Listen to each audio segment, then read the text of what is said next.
ಅಜಿತ್ ಪವಾರ್ ವಿಮಾನ ಪತನದಲ್ಲೂ ಕೂಡ ರಾಜಕೀಯ ಶುರುವಾಗಿದೆ. ವಿಮಾನ ಪತನದ ಮೇಲೆ ಮಮತಾ ಬ್ಯಾನರ್ಜಿಗೆ ಅನುಮಾನ ಅಂತೆ. ಪಶ್ಚಿಮ ಬಂಗಾಳದ ಮುಖ್ಯಮಂತ್ರಿ ಮಮತಾ ಬ್ಯಾನರ್ಜಿ ಇದರಲ್ಲೂ ಕೂಡ ರಾಜಕಾರಣ ಮಾಡ್ತಿದ್ದಾರೆ. ಈ ದೇಶದ ನಾಗರಿಕರಿಗೆ ಸುರಕ್ಷತೆ ಭದ್ರತೆ ಅನ್ನೋದೇ ಇಲ್ಲ. ರಾಜಕೀಯ ನಾಯಕರಿಗೂ ಯಾವುದೇ ಭದ್ರತೆಯೂ ಇಲ್ಲ. ವಿಪಕ್ಷಗಳ ನಾಯಕರ ಹಣೆ ಬರಹ ಹೇಗಿದೆ ಅಂತ ಗೊತ್ತಿಲ್ಲ. ಅಜಿತ್ ಪವಾರ್ ಆಡಳಿತ ಪಕ್ಷದ ಜೊತೆಗಿದ್ರು. ಅಜಿತ್ ಪವಾರ್ ಬಿಜೆಪಿ ಸಂಬಂಧ ಬಿಡಲು ಮುಂದಾಗಿದ್ದರು. ಸೋಷಿಯಲ್ ನೆಟ್ವರ್ಕ್ ಮೂಲಕ ನಾನದನ್ನ ತಿಳ್ಕೊಂಡಿದ್ದೆ. ಇವತ್ತು ಏನಾಗಿದೆ ಅದರ ಬಗ್ಗೆ ಪರಿಪೂರ್ಣ ತನಿಖೆ ಆಗಬೇಕು. ಸುಪ್ರೀಂ ಕೋರ್ಟ್ ಮೂಲಕ ಸಮಗ್ರ ತನಿಖೆ ಆಗಬೇಕು ಅಂತ ಹೇಳಿ ಮಮತಾ ಬ್ಯಾನರ್ಜಿ ಮನವಿ ಮಾಡಿದ್ದಾರೆ. ನಮಗೆ ಕೇವಲ ಸುಪ್ರೀಂ ಕೋರ್ಟ್ ಮೇಲೆ ನಂಬಿಕೆ ಇದೆ. ಉಳಿದೆಲ್ಲ ತನಿಖಾ ಸಂಸ್ಥೆಗಳನ್ನ ಸರ್ಕಾರ ಖರೀದಿ ಮಾಡಿದೆ. ಗಂಭೀರ ಆರೋಪ ಮಾಡಿದ್ದಾರೆ ಮಮತಾ ಬ್ಯಾನರ್ಜಿ. ಇಂಥ ಸನ್ನಿವೇಶದಲ್ಲೂ ಇಂಥ ಸಮಯದಲ್ಲೂ ಮಮತಾ ಬ್ಯಾನರ್ಜಿಯವರ ಇದೊಂದು ಆರೋಪ ಎಷ್ಟು ಕೀಳು ಮಟ್ಟದಲ್ಲಿ ಮಮತಾ ಬ್ಯಾನರ್ಜಿಯವರ ಆಲೋಚನೆ ಇದೆ ಅನ್ನೋದು ತಿಳಿಯುತ್ತೆ. ಮಮತಾ ಬ್ಯಾನರ್ಜಿಯವರ ಆರೋಪ ಇದು. ಅವರು ಬಿಜೆಪಿ ಜೊತೆಯಲ್ಲಿ ತಮ್ಮ ಅಸಮಾಧಾನ ಹೊರಹಾಕಿದ್ರು. ಈ ಕಾರಣದಿಂದ ಏನಾದ್ರೂ ಆಗಿರಬಹುದಾ ಅನ್ನೋದರ ಬಗ್ಗೆ ಅನುಮಾನ ವ್ಯಕ್ತಪಡಿಸಿದ್ದಾರೆ Mamata Banerjee. He died today morning in a plane crash. I'm really shocked to see the news. There is no safety and security of the people of this country. Even the political leaders, I do not know what is the fate of the opposition political parties, but he was very much with the ruling party. But before few days ago, I came to know that from social network that somebody from other party, they gave a statement that Ajit Pawar is willing to leave the BJP. And now what happened today, I need proper investigation under the supervision of Supreme Court.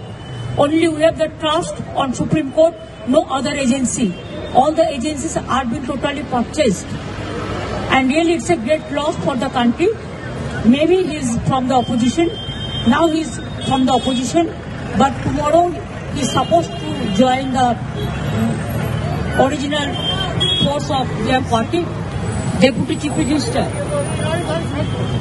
He died.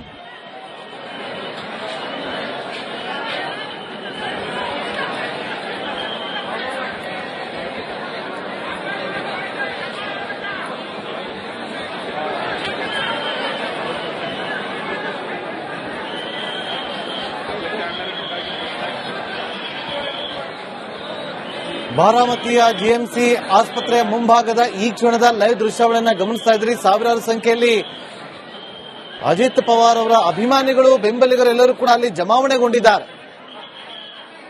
ಇವತ್ತು ಬೆಳಗ್ಗೆ ವಿಮಾನ ದುರಂತದಲ್ಲಿ ಅಜಿತ್ ಪವಾರ್ ಅವರು ಮೃತಪಟ್ಟಿದ್ದಾರೆ ಎನ್ನುವ ವಿಚಾರ ಗೊತ್ತಾಗ್ತಾ ಇದ್ದಂತೆ ಹೆಚ್ಚಿನ ಸಂಖ್ಯೆಯಲ್ಲಿ ಬೆಂಬಲಿಗರು ಆಗಮಿಸಿದ್ರು, ಕಾರ್ಯಕರ್ತರು ಆಗಮಿಸಿದ್ರು, ಎನ್ಸಿಪಿ ಕಾರ್ಯಕರ್ತರು ಜಮಾವಣೆಗೊಂಡಿದ್ರು. ಮತ್ತೊಂದು ಕಡೆ ಎನ್ಸಿಪಿ ಕಚೇರಿಯಲ್ಲಿ ಒಂದು ರೀತಿಯಲ್ಲಿ ನೀರವ ಮೌನ ಆವರಿಸಿದೆ. ಮತ್ತೊಂದು ಕಡೆ ಆಸ್ಪತ್ರೆ ಮುಂಭಾಗದಲ್ಲಿ ಎನ್ಸಿಪಿ ಕಾರ್ಯಕರ್ತರು, ಅಜಿತ್ ಪವಾರ್ ಅವರ ಬೆಂಬಲಿಗರು ಕಣ್ಣೀರು ಹಾಕ್ತಿದ್ದಾರೆ. ಆಕ್ರಂದನ ಮುಗಿಲು ಮುಟ್ತಾ ಇದೆ. ದೃಶ್ಯಗಳಲ್ಲಿ ಕೂಡ ಗಮನಿಸ್ತಾ ಇದ್ದೀವಿ. ಮತ್ತೊಂದು ಕಡೆ ಅವರು ಹಾಕಿದ್ದಂತಹ ವಾಚ್ನಿಂದಾಗಿ ಅಜಿತ್ ಪವಾರ್ ಅವರ ಮೃತದೇಹ ಯಾವುದು ಅನ್ನೋದನ್ನ ಪತ್ತೆ ಹಚ್ಚಲಾಗಿದೆ. ಗುರುತು ಸಿಕ್ಕಿರೋದು ವಾಚ್ನಿಂದಾಗಿ ಅನ್ನೋ ಮಾಹಿತಿ ಕೂಡ ಇದೆ. ನೋಡಿ, ರನ್ವೇ ಸ್ಪಷ್ಟವಾಗಿ ಕಾಣಿಸ್ತಾ ಇಲ್ಲ, ಯಾಕಂದ್ರೆ ದಟ್ಟವಾದಂತಹ ಮಂಜು ಆವರಿಸಿತ್ತು. ATSಗೆ ಕಾಂಟ್ಯಾಕ್ಟ್ ಮಾಡೋದಕ್ಕೂ ಕೂಡ ಪ್ರಯತ್ನ ಪಟ್ಟಿದ್ರು. ಎಮರ್ಜೆನ್ಸಿ ಲ್ಯಾಂಡಿಂಗ್ ಅವಶ್ಯಕತೆ ಅಂತೇಳಿ ಮೆಸೇಜ್ ಅನ್ನ ಕೂಡ ಕೊಟ್ಟಿದ್ರು. ಆದ್ರೆ ಯಾವ ಕಾರಣಕ್ಕೋಸ್ಕರ ಈ ಅವಘಡ ಸಂಭವಿಸಿದೆ ಅನ್ನೋದು ತನಿಖೆಯಿಂದ ಮಾತ್ರ ಗೊತ್ತಾಗುತ್ತೆ. ಆ ತನಿಖೆ ಆಗೋವರೆಗೂ ಕೂಡ ಈಗಲೇ ಇಂಥದ್ದೇ ಕಾರಣಕ್ಕೋಸ್ಕರ ಆಗಿದೆ ಅಂತ ಎಲ್ಲೂ ಕೂಡ ಹೇಳೋದಕ್ಕಾಗೋದಿಲ್ಲ. ಆದ್ರೆ ಘಟನೆಯಲ್ಲಿ 6 ಮಂದಿ ಮೃತಪಟ್ಟಿರೋದು ನೋಡಿ. ನಿಮಗೆ ನಮ್ಮ ಸ್ಕ್ರೀನ್ ಮೇಲೆ ಒಂದು ಕಡೆ ನಿಮಗೆ ಸೈಡ್ ಅಲ್ಲಿ ತೋರಿಸ್ತಾ ಇದೀವಿ. ದುರಂತದಲ್ಲಿ ಅಂತ್ಯ ಕಂಡಂತ ನಾಯಕರು ಯಾರು? ರಾಯ್ ಮೆಹ್ತಾ ಅವರು 1965ರಲ್ಲಿ, ವಿಜಯ್ ರೂಪಾನಿ ಅವರು ಕಳೆದ ವರ್ಷ ದುರಂತ ಅಂತ್ಯ ಕಂಡಿದ್ರು.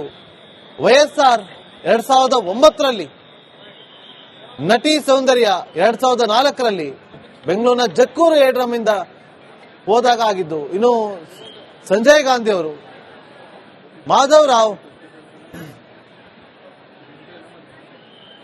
ಈಗ ನಮ್ಮೊಂದಿಗೆ ಫೋರೆನ್ಸಿಕ್ ಎಕ್ಸ್ಪರ್ಟ್ ಆಗಿರುವಂತಹ ದಿನೇಶ್ ಅವರು ಜಾಯ್ನ್ ಆಗಿದ್ದಾರೆ. ದಿನೇಶ್ ಅವರು ನಮಸ್ಕಾರ.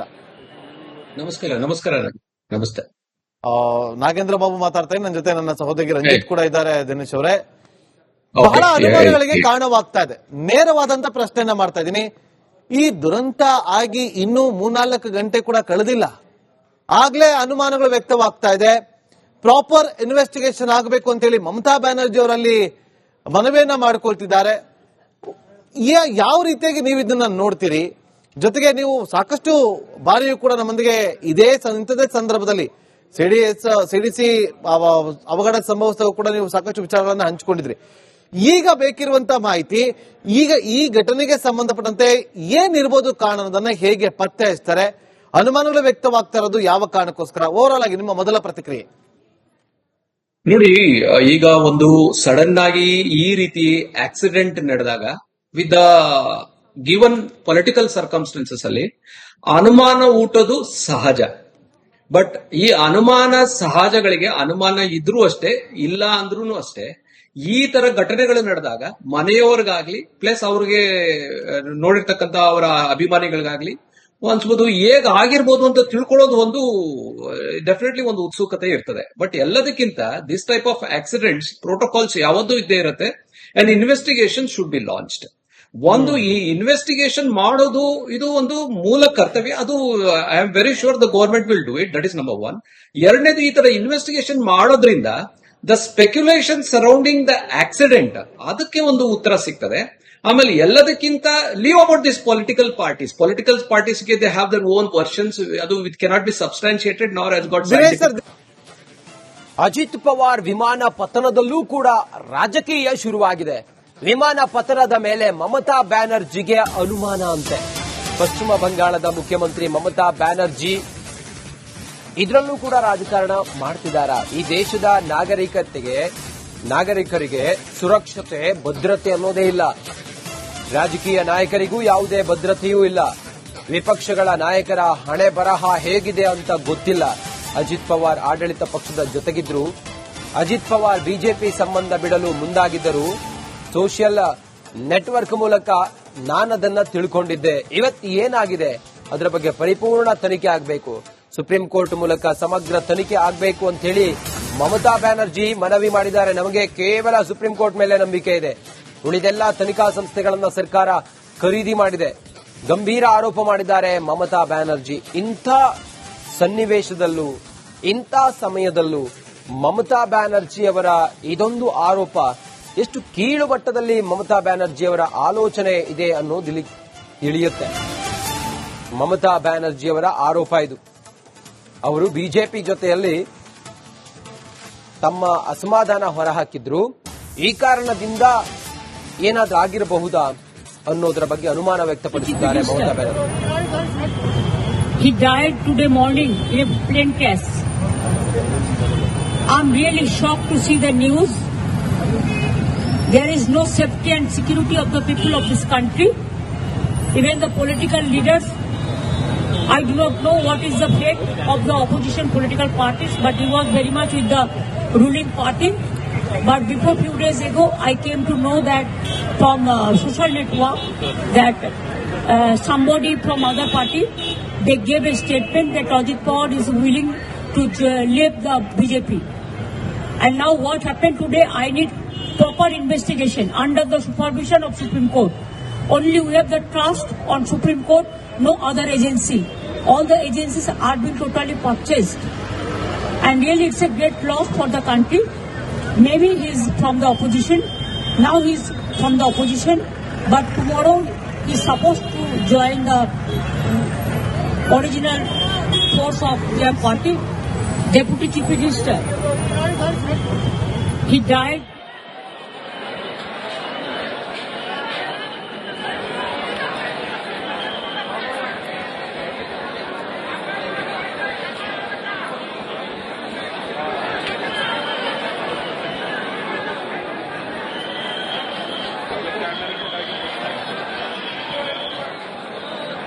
ಬಾರಾಮತಿಯ ಜಿಎಂಸಿ ಆಸ್ಪತ್ರೆಯ ಮುಂಭಾಗದ ಈ ಕ್ಷಣದ ಲೈವ್ ದೃಶ್ಯಾವಳಿಯನ್ನ ಗಮನಿಸ್ತಾ ಇದ್ರಿ. ಸಾವಿರಾರು ಸಂಖ್ಯೆಯಲ್ಲಿ ಅಜಿತ್ ಪವಾರ್ ಅವರ ಅಭಿಮಾನಿಗಳು, ಬೆಂಬಲಿಗರು ಎಲ್ಲರೂ ಕೂಡ ಅಲ್ಲಿ ಜಮಾವಣೆಗೊಂಡಿದ್ದಾರೆ.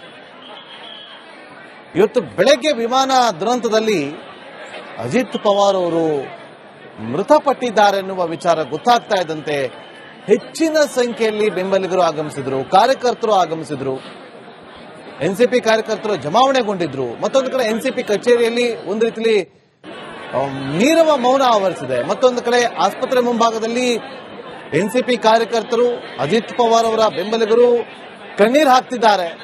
ಆಕ್ರಂದನ ಮುಗಿಲು ಮುಟ್ತಾ ಇದೆ. ದೃಶ್ಯಾವಳಿಯಲ್ಲಿ ಕೂಡ ಗಮನಿಸ್ತಾ ಇದ್ದೀವಿ. ಮತ್ತೊಂದು ಕಡೆ ಅವರು ಹಾಕಿದ್ದಂತಹ ವಾಚ್ನಿಂದಾಗಿ ಅಜಿತ್ ಪವಾರ್ ಅವರ ಮೃತದೇಹ ಯಾವುದು ಅನ್ನೋದನ್ನ ಪತ್ತೆ ಹಚ್ಚಲಾಗಿದೆ. ಗುರುತು ಸಿಕ್ಕಿರೋದು ವಾಚ್ನಿಂದಾಗಿ ಅನ್ನೋ ಮಾಹಿತಿ ಕೂಡ ಇದೆ. ನೋಡಿ, ರನ್ವೇ ಸ್ಪಷ್ಟವಾಗಿ ಕಾಣಿಸ್ತಿಲ್ಲ, ಯಾಕಂದ್ರೆ ದಟ್ಟವಾದಂತ ಮಂಜು ಆವರಿಸಿತ್ತು. ATSಗೆ ಕಾಂಟ್ಯಾಕ್ಟ್ ಮಾಡೋದಕ್ಕೂ ಕೂಡ ಪ್ರಯತ್ನ ಪಟ್ಟಿದ್ರು. ಎಮರ್ಜೆನ್ಸಿ ಲ್ಯಾಂಡಿಂಗ್ ಅವಶ್ಯಕತೆ ಅಂತೇಳಿ ಮೆಸೇಜ್ ಅನ್ನ ಕೂಡ ಕೊಟ್ಟಿದ್ರು. ಆದ್ರೆ ಯಾವ ಕಾರಣಕ್ಕೋಸ್ಕರ ಈ ಅವಘಡ ಸಂಭವಿಸಿದೆ ಅನ್ನೋದು ತನಿಖೆಯಿಂದ ಮಾತ್ರ ಗೊತ್ತಾಗುತ್ತೆ. ಆ ತನಿಖೆ ಆಗೋವರೆಗೂ ಕೂಡ ಈಗಲೇ ಇಂಥದ್ದೇ ಕಾರಣಕ್ಕೋಸ್ಕರ ಆಗಿದೆ ಅಂತ ಎಲ್ಲೂ ಕೂಡ ಹೇಳೋದಕ್ಕಾಗೋದಿಲ್ಲ. ಆದ್ರೆ ಘಟನೆಯಲ್ಲಿ 6 ಮಂದಿ ಮೃತಪಟ್ಟಿರೋದು ನೋಡಿ. ನಿಮ್ಗೆ ನಮ್ಮ ಸ್ಕ್ರೀನ್ ಮೇಲೆ ಒಂದು ಕಡೆ ನಿಮ್ಗೆ ಸೈಡಲ್ಲಿ ತೋರಿಸ್ತಾ ಇದೀವಿ.